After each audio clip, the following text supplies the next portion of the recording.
नमस्कार, मैं हूं अमीश देवगन और आप देख रहे हैं इस समय न्यूज 18 और मेरे साथ इस समय मौजूद हैं उत्तर प्रदेश के मुख्यमंत्री योगी आदित्यनाथ।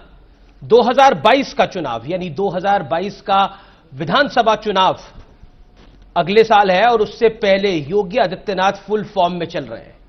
आखिरकार जनता के मन में जो भी सवाल है उन तमाम सवालों के जवाब देंगे। आपके दिल में जो सवाल है उन तमाम सवालों के जवाब देंगे आज उत्तर प्रदेश के मुख्यमंत्री योगी आदित्यनाथ जी। योगी जी, आपका अभिनंदन है न्यूज 18 नेटवर्क पर। धन्यवाद जी। सबसे पहले तो चुनाव में अब लगभग 6 महीने बचे हैं। लगभग सभी पार्टियां चुनावी मोड में हैं। पिछले दिनों हमने देखा कि आप भी दिल्ली आए और दिल्ली के लोग भी लखनऊ आए। मान लिया जाए अब योगी आदित्यनाथ पूरी तरह से या फिर योगी आदित्यनाथ और बीजेपी पूरी तरह से चुनावी मोड में आ चुकी है। देखिए, चुनाव हमारे लिए एक साधन है, साध्य नहीं। लोक कल्याण के मार्ग पर जाने का और जनता के बीच अपने शासन की योजनाओं को पहुंचाने का है। देश के अंदर भारतीय जनता पार्टी एकमात्र राजनीतिक दल है जी, जिस दल ने, चाहे वह कोरोना के दौरान या कोरोना के पहले भी, प्रधानमंत्री मोदी जी के नेतृत्व में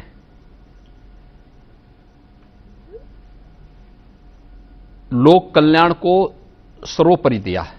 दल से ऊपर देश। और इस दृष्टि से जो भारतीय जनता पार्टी का अभियान रहा है वह पिछले 16 महीनों से कोरोना महामारी के दौरान भी देखा गया।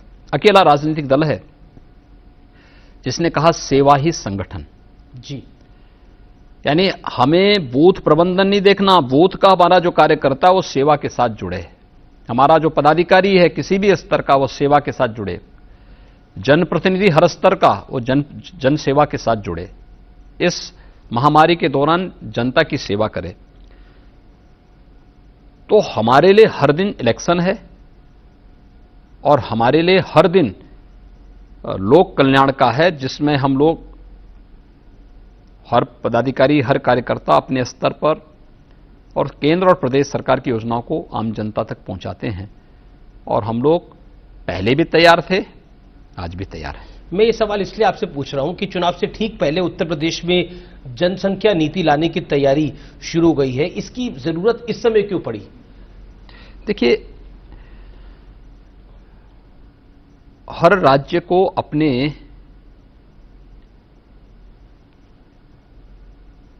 फ्यूचर के कार्यक्रम तय करने पड़ते हैं, भविष्य की कार्य योजना तय करनी पड़ती है। 2016 में यूनाइटेड नेशन ने दुनिया के सभी देशों से एक अपेक्षा की थी कि सतत विकास के लक्ष्यों को प्राप्त करने के लिए, यानी सस्टेनेबल डेवलपमेंट गोल्स को अचीव करने के लिए 16 गोल्स तय किए थे, जिसमें गरीबी का सर्वथा उन्मूलन हो, हर एक व्यक्ति को शिक्षा मिल सके, हर एक व्यक्ति को बेहतर स्वास्थ्य की सुविधा मिल सके, नौजवानों को रोजगार की सुविधा मिल सके, जल संसाधन का बेहतर उपयोग हो सके, स्किल डेवलपमेंट के मुद्दे को लेकर, पर्यावरण के संरक्षण को लेकर, इन सभी मुद्दों को लेकर के वो क्या था। और अकेले उत्तर प्रदेश एक ऐसी विधानसभा है जिसने सस्टेनेबल डेवलपमेंट गोल्स पर एक डिबेट कराई थी और डिबेट 36 घंटे तक अनवरत चली थी। रिकॉर्ड भी है वो। रिकॉर्ड भी है। और उस डिबेट के कारण हमने फिर मंत्री समूह बनाए थे जी, अंतर्विभागीय समन्वय के भी, और उन सभी को फॉलोअप करने के लिए जो चीजें सामने आई थी उसमें ये बात आई थी कि डेवलपमेंट के लिए कुछ चीजें हमें देखनी पड़ेंगी। अगर यूपी की हम बात करते हैं तो हम नेशनल एवरेज से अभी भी बहुत सारे मुद्दों पर पीछे हैं। जैसे 2016 के डाटा अगर हम देखेंगे, मातृ मृत्यु दर, शिशु मृत्यु दर जो नेशनल एवरेज है उससे पीछे रहे। यद्यपि 4 वर्षों में उसमें काफी सुधार करने का प्रयास हुआ, लेकिन अभी भी हमें जो इंटरनेशनल स्टैंडर्ड हैं उसको अचीव करने में समय लगेगा, उसके कारकों को ढूंढना और फिर उसके अनुसार रणनीति बनाना जी। और उसी के तहत हम लोगों को 2021 से लेकर 30 के बीच की आगामी 10 वर्षों की एक जनसंख्या नीति घोषित करनी पड़ी। राज्य सरकार ने उसको लॉन्च किया है और अवेयरनेस के कार्यक्रम को फोकस किया है। देखिए, हमें एक चीज को नोट करना होगा, जब हम जनसंख्या स्थिरीकरण की बात करते हैं जी, तो हमें जनसंख्या स्थिरीकरण के लिए दो चीजें देखनी जरूर पड़ेंगी। एक, व्यापक जागरूकता और फोकस्ड करके उस तबके को जहां पर अभी भी जागरूकता का अभाव है। आपकी सरकार पर आरोप यह लग रहा है कि आप लोग एक धर्म विशेष को टारगेट करने के लिए ऐसा कर रहे हैं। ये विपक्ष का आरोप है। मेरे पास कई सारे बयान है। अबू आजमी है समाजवादी पार्टी के नेता, वो कहते हैं जनसंख्या कानून से किसी एक समुदाय को टारगेट नहीं किया जाना चाहिए। मेंबर ऑफ पार्लियामेंट है शफीकुर रहमान बर्क, वो कहते हैं पैदाइश अल्लाह का कानून है और कुदरत से टकराना ठीक नहीं है। यानी आपके टाइमिंग पर सवाल है कि चुनाव से 6 महीने पहले और भारतीय जनता पार्टी का एक पॉलिटिकल लीनेज है, जो आरोप बीजेपी पे लगता है बंगाल से लेकर गुजरात तक और गुजरात से लेकर उत्तर प्रदेश तक। देखिए, हर एक मुद्दे को जी, जो व्यापक लोक कल्याण का हो, राष्ट्र कल्याण का हो, उसको राजनीतिक चश्मे से नहीं देखा जाना चाहिए। इसके पीछे व्यापक जनहित है, एक एक बच्चे का, एक एक मां की सुरक्षा का और अंततः प्रदेश और देश की समृद्धि और विकास के पथ पर अग्रसर करने का उसके पीछे का भाव है। हम लोगों ने भी उसको उसी भाव के साथ रखा है। मैंने कहा ना, पहली चीज, देखिए दोनों चीजें हैं जी। देखिए, जो लोग जनसंख्या मिशन मोड में बढ़ा रहे हैं जी, क्योंकि हमने उसका एक पक्ष ये भी रखा है कि व्यापक जागरूकता, अवेयरनेस के भाव में अगर कहीं पर इस प्रकार की स्थिति है तो उन लोगों को जागरूक किया जाना चाहिए, बताया जाना चाहिए कि ये शिशु मृत्यु दर इसलिए हो रही है कि 2 बच्चों के बीच में गैप कम होगा तो स्वाभाविक रूप से वे कमजोर होंगे, कुपोषित होंगे, उनके स्वास्थ्य के साथ साथ उनके स्वयं के जीवन के लिए खतरनाक भी हो सकता है। ये तो अब मां के साथ भी हो सकता है। मैं साइंटिफिक रीजन, हमारी जो पॉलिसी है वो पूरी साइंटिफिक रीजन पर दिया जा रहा है। दूसरा जी, हमने ये भी पक्ष रखा है जी कि हमें हर हाल में जनसांख्यिकी असंतुलन को भी नियंत्रित करना चाहिए। देखिए, रिचेज डेमोग्राफी एक सच्चाई है और हमें उस सच्चाई से कभी भी अपने को दूर नहीं करना चाहिए। हम पॉलिटिकल कारणों से सच्चाई को विस्मृत कर दें, ये धोखा होगा समाज के साथ भी और देश के साथ भी। टाइमिंग को लेकर मैं आपसे कोई टाइमिंग नहीं, टाइमिंग को लेकर सवाल है। भाई हम चुनाव से 6 महीने पहले, भाई 21 से 30 के बीच में घोषित कर रहे हैं जी, तो मैं इसको लेकर के 17 में थोड़े आता है, 18 में थोड़े आता है। हमने तो 18 में सस्टेनेबल डेवलपमेंट गोल्स पर अपने विधानमंडल में चर्चा कराई थी। जो ये लोग आरोप कर रहे हैं, इनकी पार्टियों ने उस समय विधानमंडल का वॉकआउट किया था। सपा ने, बसपा ने, कांग्रेस ने, इन सभी लोगों ने वॉकआउट कर दिया था जी। ये लोग सदन ही में नहीं आए बहस में। यानी गरीबी का उन्मूलन होना चाहिए, ये इनके एजेंडे का हिस्सा नहीं। ये लोग गरीब, हर व्यक्ति को गरीब रखना चाहते हैं जिससे वोट बैंक बना सके। पूर्व विदेश मंत्री हैं, उत्तर प्रदेश के नागरिक हैं सलमान खुर्शीद, वो तो बहुत बड़ा बोल गए। वो कहते हैं कि ऐसा अगर कानून लाना है तो भारतीय जनता पार्टी के नेता, भारतीय जनता पार्टी के मंत्रियों को यह बताना चाहिए कि उनके, हालांकि विवादित बयान है ये, कि उनको घोषणा करनी चाहिए कि कितने वैध बच्चे हैं, कितने अवैध बच्चे हैं, घोषणा कर दें, उसके बाद कानून ले आए आप लोग। देखिए, जो उनका बयान आया है जी, ये परंपरा और संस्कृति कांग्रेस के अंदर ज्यादा फिट बैठती है, क्योंकि उनके संस्कारों में रंगे हैं तो स्वाभाविक रूप से जिस संस्कार में रंगे होंगे उसी की भाषा बोलेंगे भी। भारतीय जनता पार्टी ने पहले ये बात की है कि दल से ऊपर देश,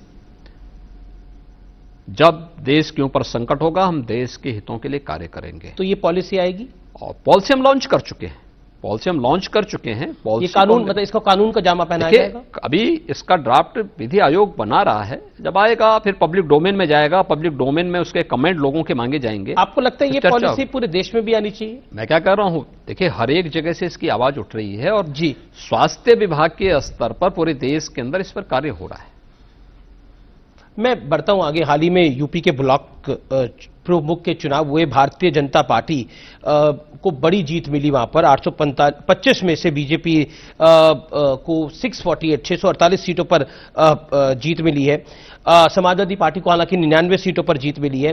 क्या आप इसको मानते हैं ये 2022 से पहले का ट्रेलर है? क्योंकि हमने 2019 के लोकसभा चुनाव में देखा, एक बीजेपी ने बड़ी जीत हासिल करी, यहां पर सपा बसपा का गठबंधन था, प्रधानमंत्री नरेंद्र मोदी का चेहरा था, आपका चेहरा था।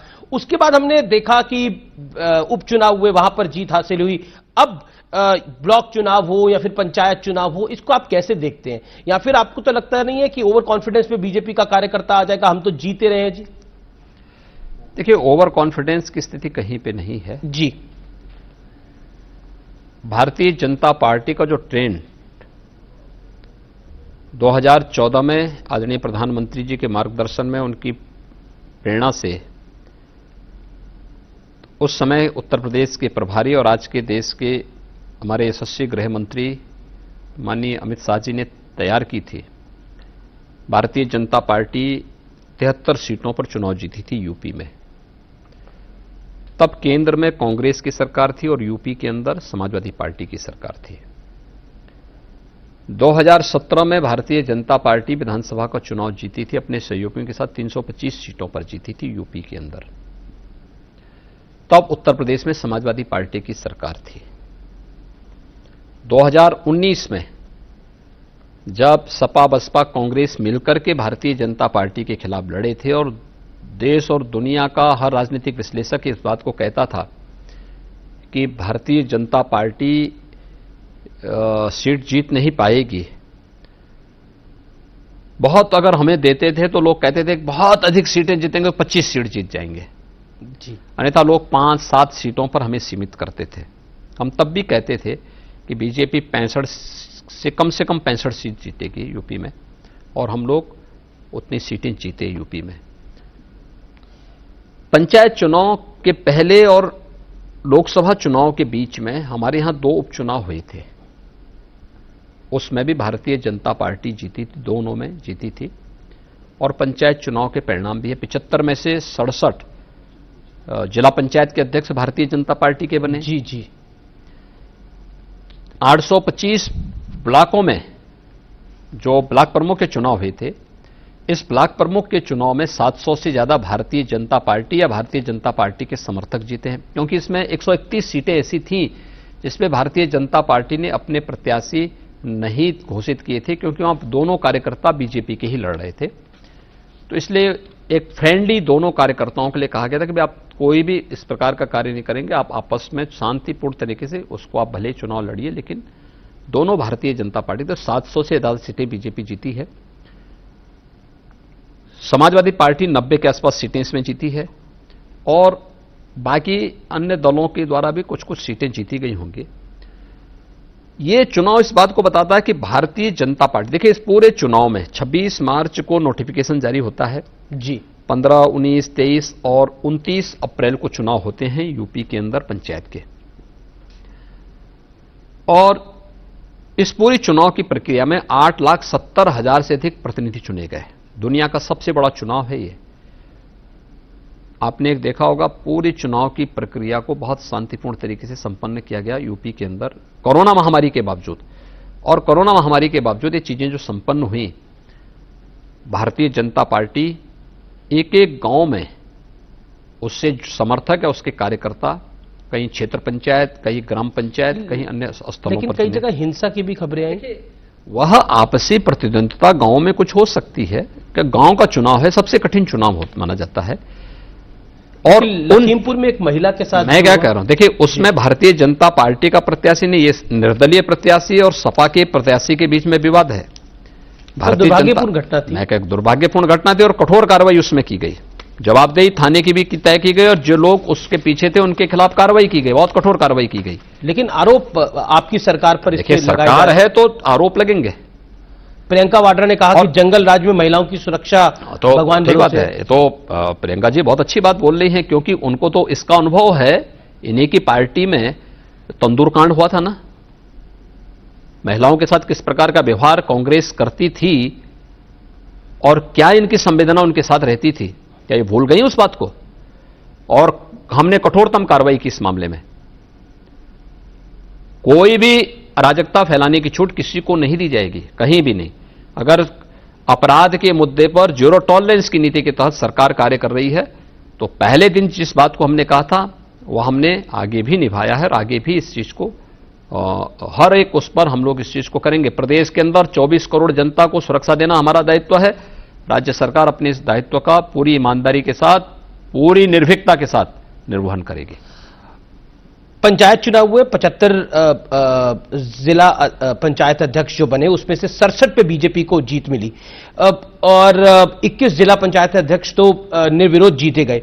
लेकिन अखिलेश यादव कहते हैं कि देखिए ये डीएम और एसपी के बल पे चुनाव जीता गया है, बीजेपी गुंडागर्दी से चुनाव को जीत रही है, लोकतंत्र की धज्जियां उड़ाकर योगी जी लड्डू खा रहे हैं।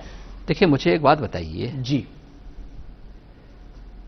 समाजवादी पार्टी 5 सीटों पर जीती है जी, ये 5 सीटें कौन सी हैं? इटावा, इनका प्रत्याशी निर्विरोध जीता है। आखिर जनता ने जब चुनाव किया था तब सांसद हमारा जीता था, 2 विधायक हमारे जीते थे। दूसरी बलिया, बलिया में हमारे 4 सांसद हैं, 2 लोकसभा के, 2 राज्यसभा के। हमारे 5 विधायक और 2 मंत्री भी हैं। अगर हमें प्रशासन का दुरुपयोग करना होता तो बलिया में भी हो जाता, इटावा में भी हो जाता। एटा में सांसद भी हमारा है, 4 विधायक भी हमारे हैं, भारतीय जनता पार्टी हारी। बागपत में 4 विधायक बीजेपी के हैं और एमपी भी बीजेपी का है। अगर हमें प्रशासन का दुरुपयोग करना होता तो वहां भी हो सकता था। देखिए ये हार की बौखलाहट है,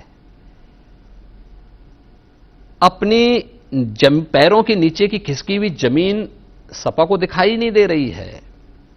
लोग भूले नहीं है प्रदेश के दंगों को। आपकी सरकार पर या फिर पूरे देश में बीजेपी पे यह आरोप लगता है कि जो इनके साथ नहीं होता उसको डरा कर साथ कर लेते हैं। देखिए हम किसी को डरा के साथ, अब देखिए मैं आपको एक एग्जांपल देता हूं, मध्य प्रदेश में आपकी सरकार, बीजेपी की सरकार तो नहीं थी, लेकिन उसके बाद ज्योतिरादित्य सिंधिया आपके साथ आ गए, उसके बाद वो सरकार बन गई। देखिए तो इसी तरह का आपने पंचायत में कर दिया। अगर लोग वहां संतुष्ट नहीं थे कांग्रेस से और वो बीजेपी में आए हैं तो क्या बुरा है? भाई ये कांग्रेस सरकार का दायित्व बनता था कि वे अपने लोगों को संतुष्ट करके लेके चलें, उनको मना करके चलें, टीम वर्क करें। जब रिमोट कहीं और जगह से संचालित होगा तो ऐसी दुर्गति होनी है और कांग्रेस शासित राज्यों का यही दुर्भाग्य है। कौन सा ऐसा राज्य मुझे बताइए कि मध्य प्रदेश की बात, राजस्थान में क्या हो रहा है, पंजाब में क्या हो रहा है, ये सब क्या है? तो बीजेपी को क्यों दोषी ठहरे? अपने घर को देखो ना। मैं 2022 के चुनाव के एजेंडे की बात करता हूं। योगी आदित्यनाथ, क्योंकि अब 6 महीने चुनाव में बचे हैं, तो योगी जी आपका मुख्य एजेंडा चुनाव में क्या रहने वाला है? देखिए सबसे पहली बात तो मैं बहुत स्पष्टता के साथ कहता हूं कि 2022 का मैंडेट बीजेपी के पक्ष में होगा और भारतीय जनता पार्टी भारी बहुमत के साथ प्रदेश के अंदर सरकार बनाएगी। चलिए मैं एक अगले इंपॉर्टेंट पॉइंट पे आता है। पिछले दिनों हमने देखा कि एक आम आदमी पार्टी के नेता भी अखिलेश यादव से मिले। अब हो सकता है आम आदमी पार्टी और अखिलेश यादव का गठबंधन हो जाए, तो इसको आप कैसे देखते हैं? देखिए हर दल को अपना गठबंधन करने का अधिकार है, कौन रोक रहा है? चुनौती के रूप में देखते हैं? हमारे लिए कोई चुनौती नहीं, उनके लिए अपने आप में चुनौती है। अगर फ्री बिजली वाली स्कीम वो यूपी में भी ले आए, उत्तराखंड में तो ले ही आए हैं। देखिए आपके बगल के यूपी में 2017 के पहले क्या होता था जी, कितने जनपदों को और कितने घरों को बिजली मिलती थी?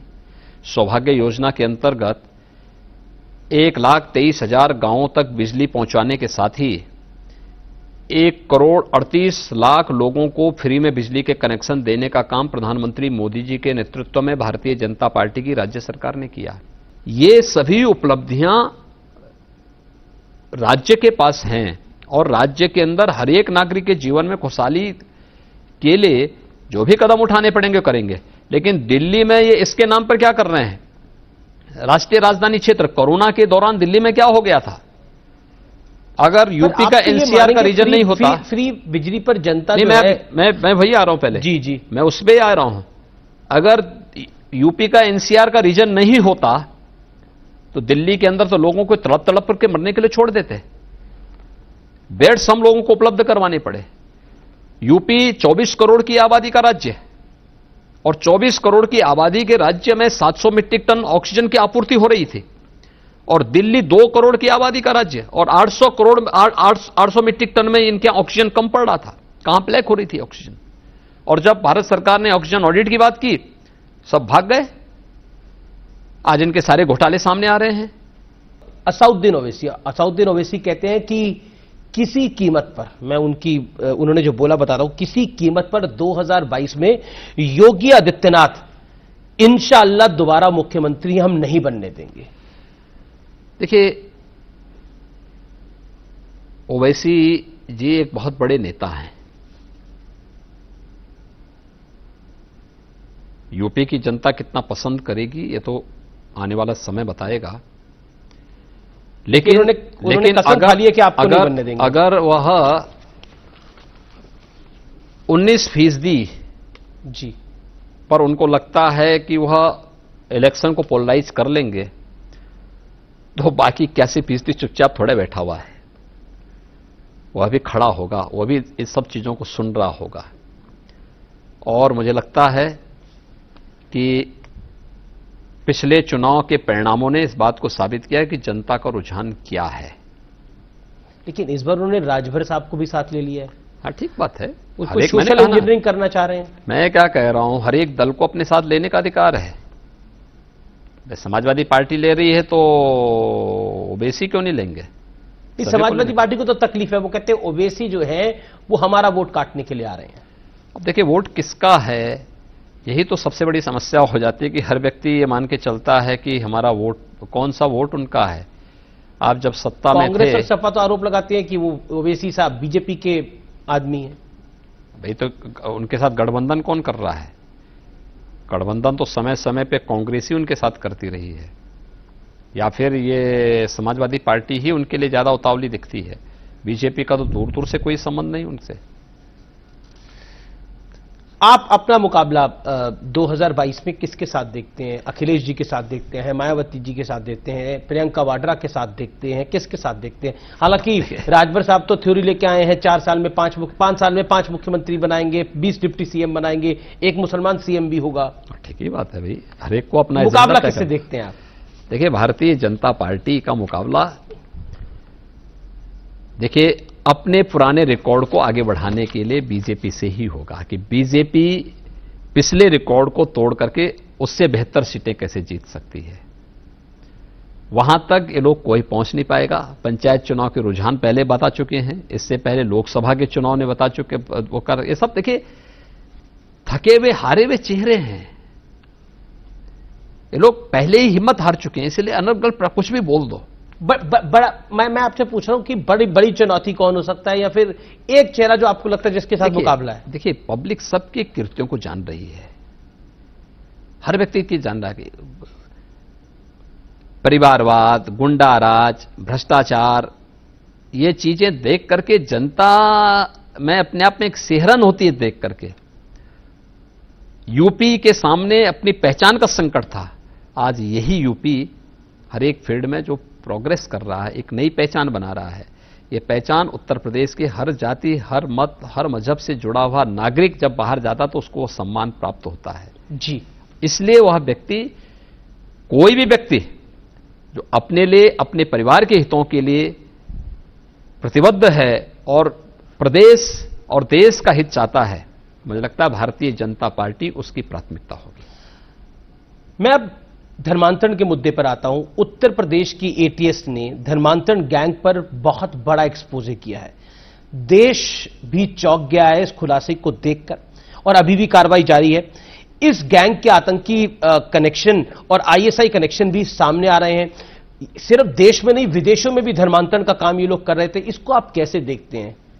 लेकिन ये केवल धर्मांतरण तक सीमित मुद्दा नहीं है, ये तो राष्ट्र की सुरक्षा पर सेंध लगाने का भी एक कुत्सित षड्यंत्र है। ये सेंध है सुरक्षा पे।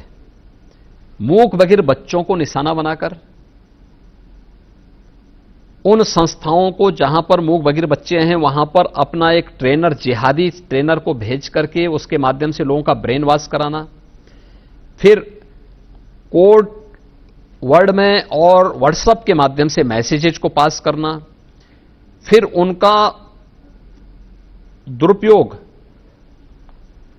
सुसाइड स्क्वाड या फिर कहीं पर किसी ऐसे सेंटर को निशाना बनाने के लिए करना जो व्यापक राष्ट्रीय सुरक्षा से और हित से जुड़े हुए हैं। ये बहुत बड़ा षड्यंत्र था। यूपी एटीएस ने इस कार्य को पूरी उसके साथ खोला है, पर्दाफाश किया है। हमारे 500 से अधिक टीमें इस पे काम कर रही हैं। उत्तर प्रदेश के अंदर कुछ जनपदों के साथ साथ देश के अंदर 25 राज्यों में इन्होंने भेजा और 1984 से लगातार चल रहा था। आज इसका पर्दाफाश हुआ है। हम लोग इसकी तह तक जाएंगे और एक एक परत उतार करके इन सब के खिलाफ जितनी सख्त कार्रवाई हो सकती है उतनी सख्त कार्रवाई हमारी सरकार करेगी। क्या इस विषय में अभी और खुलासे आगे होंगे? हाँ, क्योंकि विपक्ष इसको लेकर काफी सवाल खड़ा कर रहा है। देखिए, विपक्ष को जिनके लिए वो कह रहा है चुनाव से पहले ये गेम खेल रही है। देखिए, मैं क्या कह रहा हूं ना जी, हर एक मुद्दे को अगर राजनीतिक नजरिए से देखना है तब तो मुझे लगता है कि उनके किसी प्रश्न का जवाब दिया जाना चाहिए। आपने इसे राष्ट्रीय सुरक्षा से जोड़ा, इसको आस्था से जोड़ना कितना सही होगा? देखिए, दोनों चीजें हैं जी। आस्था के साथ मजहब से जोड़ना कितना सही? मैं क्या कह रहा हूं, आस्था के साथ साथ ये सुरक्षा के साथ खतरा है। आप किसी का धोखे में छल से मतांतरण करवाएं, ये स्वीकार्य नहीं हो सकता। इसके खिलाफ कानून है हमारे पास, लेकिन आप उसका दुरुपयोग देश के हितों के साथ खिलवाड़ करने के लिए करेंगे, ये भी स्वीकार्य नहीं हो सकता। मैं एक और घटना की बात करता हूं। हाल फिलहाल में लोनी में एक घटना हुई जिसमें एक बुजुर्ग व्यक्ति की दाढ़ी को काटने का प्रयास हुआ और उस विषय को, चूंकि लॉ एंड ऑर्डर का विषय था, उसको एक धर्म के साथ जोड़ने का प्रयास हुआ। राहुल गांधी से लेकर ओवैसी साहब ने तो बोला ये हिंदूवादी गुंडे हैं। राहुल गांधी ने बोला कि ने तो इस घटना को राम भक्तों के साथ जोड़ दिया। कैसे आप देखते हैं इस पूरे घटनाक्रम को, जो कुछ हुआ गाजियाबाद की लोनी में? देखिए, एक तो उसमें कोई हिंदू नहीं था, दोनों एक ही समुदाय के थे। ताबीज के प्रभाव को लेकर के जो व्यक्ति जिसकी दाढ़ी काटी गई थी वो ताबीज बांटता था और ताबीज का जब प्रभाव नहीं हुआ तो अगले पक्ष ने उस पर हमला किया था। लेकिन ये कितना शरारती है कि ये व्यक्ति उसको मजहबी स्वरूप देने का प्रयास करता और फिर उस प्रकार की बयानबाजी करवा करके माहौल को खराब करता है। बिना सोचे समझे जब कोई बात हम करते हैं तो मुझे लगता है कि वह स्थिति उसके सामने वही सी स्थिति जैसे राहुल जी का है। राहुल गांधी क्यों देश के अंदर गंभीरता से नहीं लिए जाते हैं? क्योंकि सबको मालूम है कि व्यक्ति जो बात बोलेगा इसमें कोई गंभीरता नहीं होती है और कोई सच्चाई नहीं होती है।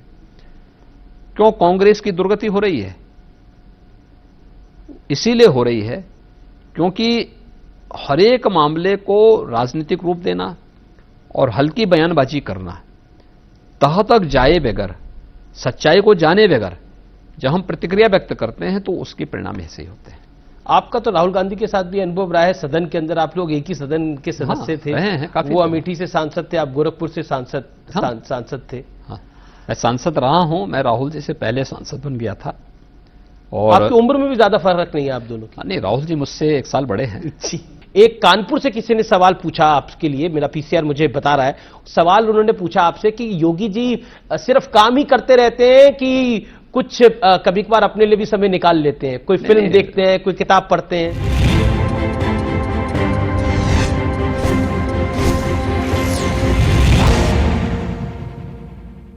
बीजेपी की वैचारिक श्रृंखला जो है वो आरएसएस मानी जाती है।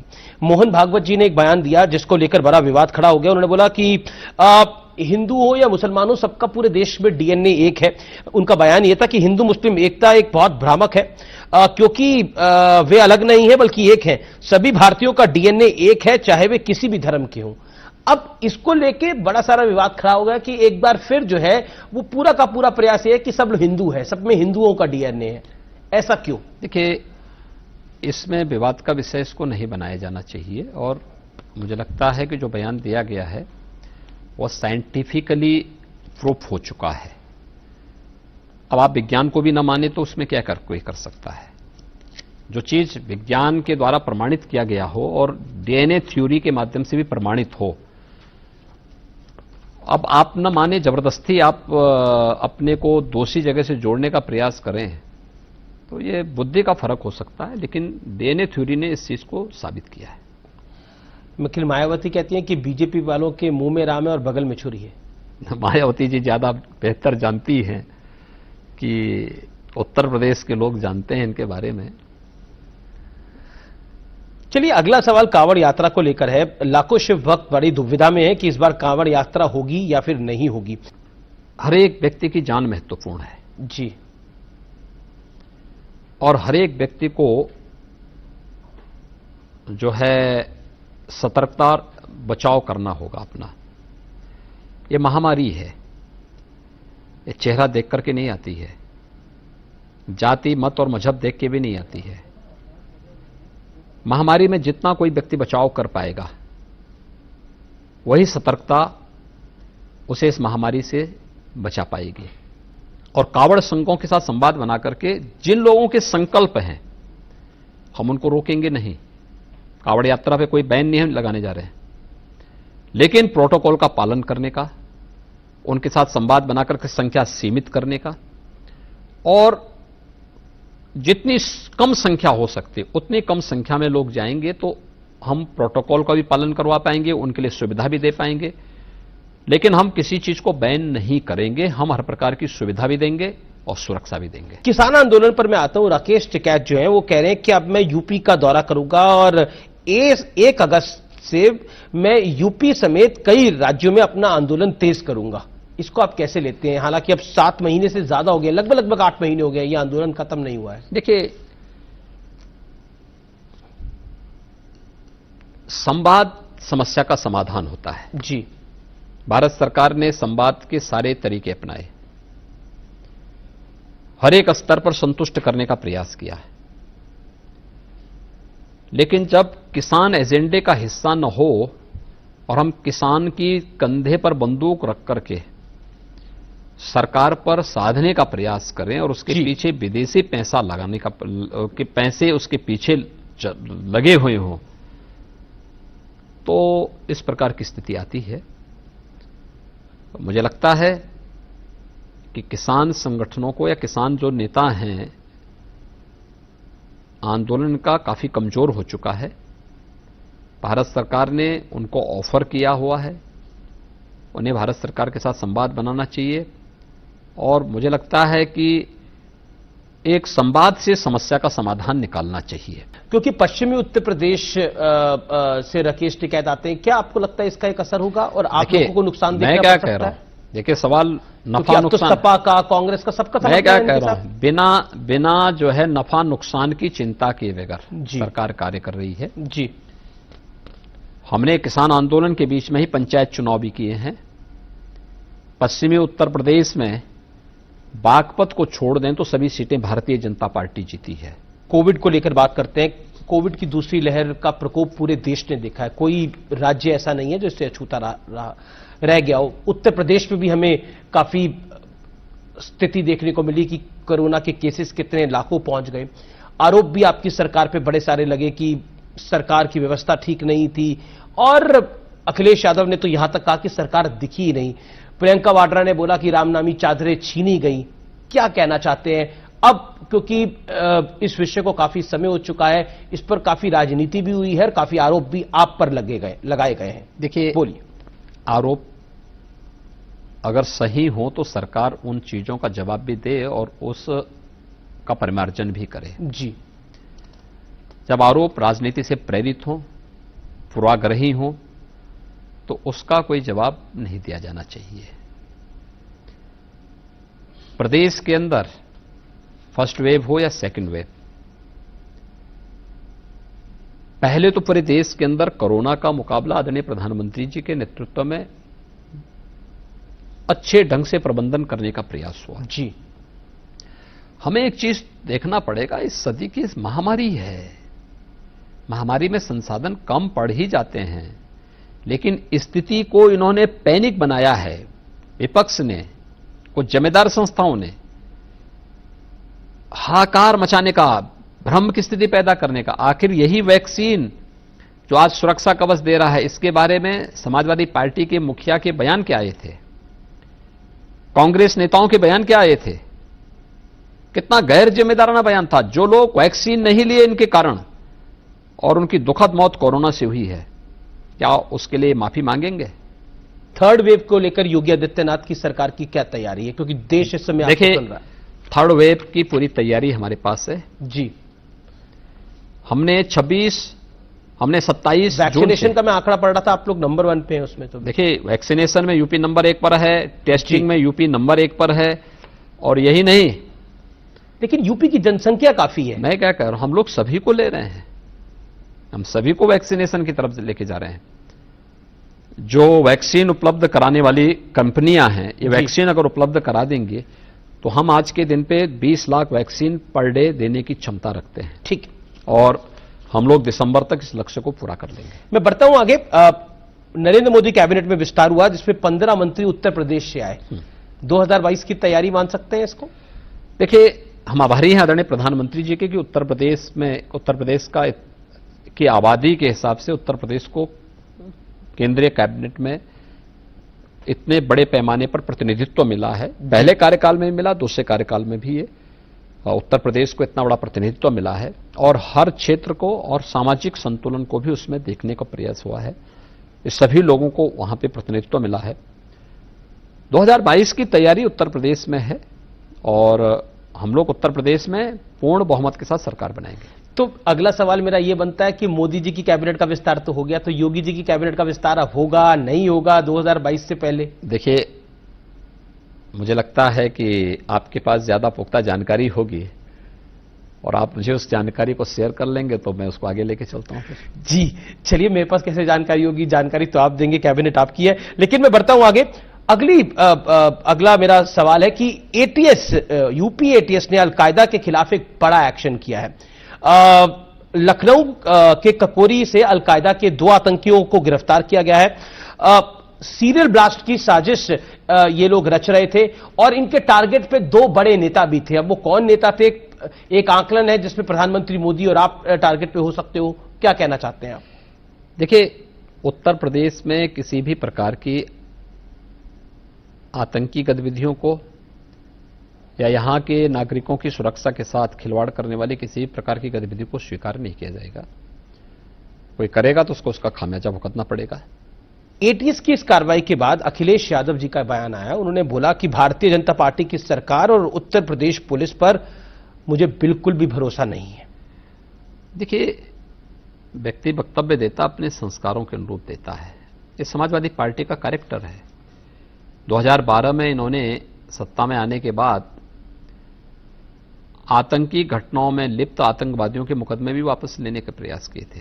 तो हम धन्यवाद देंगे तत्कालीन हाईकोर्ट को कि उन्होंने उसको स्टे किया था, अन्यथा वे आतंकवादी बाहर आते तो उत्तर प्रदेश के अंदर क्या स्थिति होती। ये तो सुरक्षा के साथ खिलवाड़ करने वाले लोग हैं।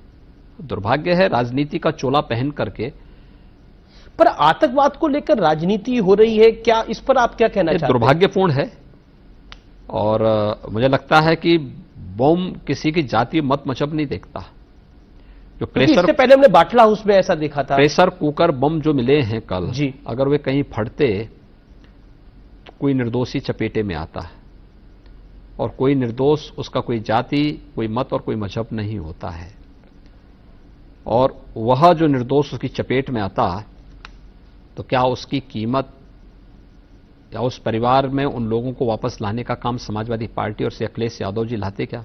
माफियाओं और योगी आदित्यनाथ का 36 का आंकड़ा है, ऐसा क्यों है?